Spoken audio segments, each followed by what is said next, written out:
Welcome sa Durs TV. Kung interesado ka sa ganitong news, huwag kalimutang isubscribe ang ating YouTube channel. Maraming salamat! Welcome po ulit sa ating panibagong update tungkol sa Kim Pao. Ihahatid ko po sa inyo ang pinakabago at pinaka-latest na mga kaganapan tungkol sa kanila. Kaya naman kung hindi ka pa subscriber ng ating channel, pindutin nyo na ang notification bell para lagi kayong updated sa mga balitang trending at napapanahon. So ayun, welcome back again sa ating YouTube channel mga kakimpaw, and for today's video ang pag-uusapan natin ay tungkol po sa mga kaganapan ni Kim and Paolo Avellino. So mamaya may tatalakayin tayong importante, no, na kung saan sinugod po si Chinita Princess ng mga netizen dahil sa kanyang naging maling desisyon. Ano ba yung tinutukoy na maling desisyon? Sinasabi po nila na maling desisyon ni Chinita Princess na makakaapekto sa kanyang pelikula. Yan po ang tatalakayin natin. Pero bago ang lahat, narito muna ang mga bansa po na pagpapalabasan ng My Love Will Make You Disappear. So pinost po ito ni Chinita Princess sa kanyang Instagram account kanina. Sabi niya dito, My Love Will Make You Disappear, directed by Chad Vidanes, showing in cinemas worldwide. In 34 countries pala to and territories and counting. So, mapadadagdagan pa pala to mga kakimpaw. Thank you, Star Cinema. Still can't believe we have 11 posters in different language. Yes, nakita ko yan kahapon sa MediaCon. I mean, no words. Just thank you. Maraming salamat po. Can't wait to show the world what we have prepared for them. See you in theaters beginning Philippines March 26 po yan. Australia and New Zealand March 27. Singapore, Malaysia and Brunei March 27. United States and Canada March 28. Saipan and Guam March 28, Hong Kong and Macau March 28, United Kingdom, Ireland, Malta March 29, Finland March 29, France March 29, Middle East March 30, Italy March 30, Austria April 5, and Cambodia April 18. So madadagdagan pa ito mga kakimpaw. Kaya naman, stay tuned lamang. Sabi nga dito, My Love Will Make You Disappear. See you this weekend sa February 22, Robinson, Antipolo, 6 p.m. So, sa linggo siguro, ano ba to? Basta February 22, 23, SM Valenzuela, 3 p.m. and Robinsons Malolos, 6 p.m. So, ngayon, talakayin po natin yung tungkol dito sa issue na kinakaharap ngayon ni Kim Chu or ni Chinita Princess, no? So, nitong nakaraan kasi, 2 days ago, nag-post po si Chinita Princess ng isang party list na sinusuportahan niya, which is itong Probensyano Ako. Ngayon, nagbasa po ako ng komento sa post niya sa Instagram at ang dami ko pong nabasa doon na na-disappoint sila sa naging desisyon ni Chinita Princess na i-endorso ang naturang party list. Meron pa nga pong nagsasabi doon na sinusuportahan kita bilang artista, pero pagdating sa politiko or sa mga political na yan, ay hindi kita susuportahan.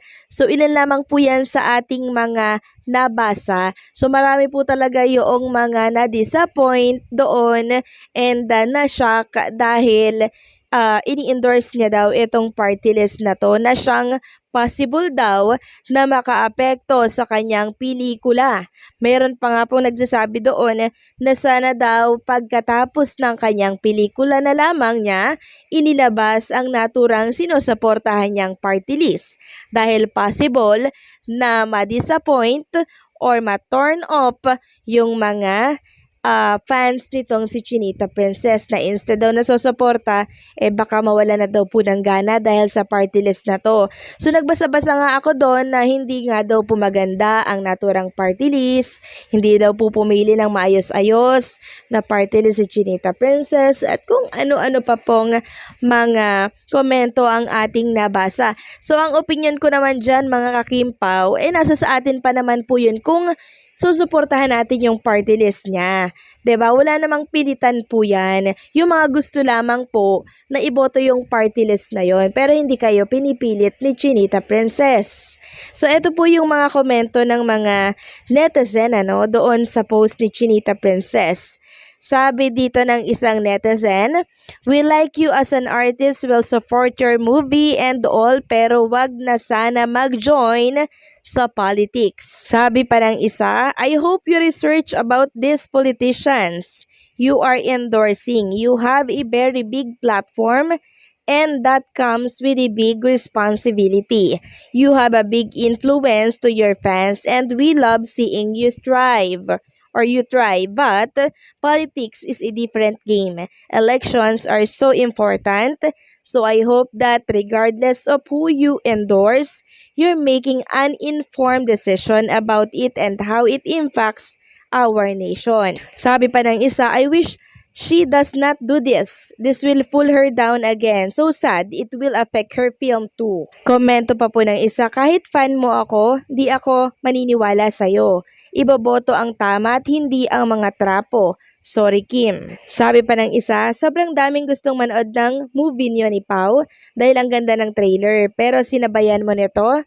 Wrong move." So, ilan lamang po yan mga kakimpaw sa aking mga nabasa doon sa post ni Chinita Princess na pag-endorse po ng isang party list, which is etong Probinsyano Ako party list. So, marami po ang hindi natuwa, marami yung na-shock, marami ang na-disappoint.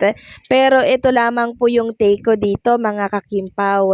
Wag nating i-bash or wag nating questionin yung sinusuportahan po ni Chinita Princess or yung ini-endorse niya po na party list. Ang sa atin naman, meron tayong desisyon na sarili. 'Di ba? So, desisyon ni Chinita na suportahan yung party list na yan, so hayaan natin siya.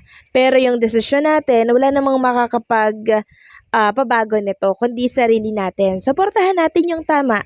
Suportahan po natin yung gusto natin.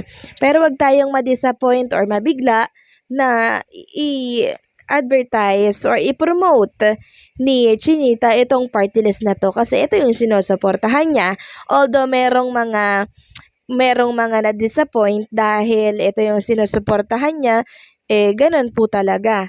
'Di ba? Kasi meron tayong mga sari-sariling desisyon. Pero wag naman po yung hahantong na ibabash natin si Chinita Princess na bakit yan ang sinusuportahan mo, bakit ganto, bakit ganyan, kasi sarili niya na po yun na desisyon. Ang sa atin lang, sumuporta tayo sa kanilang mga proyekto ni Kim and Paulo at hindi sana maapektuhan yung pagsuporta natin sa mga project or sa tambalan po nila.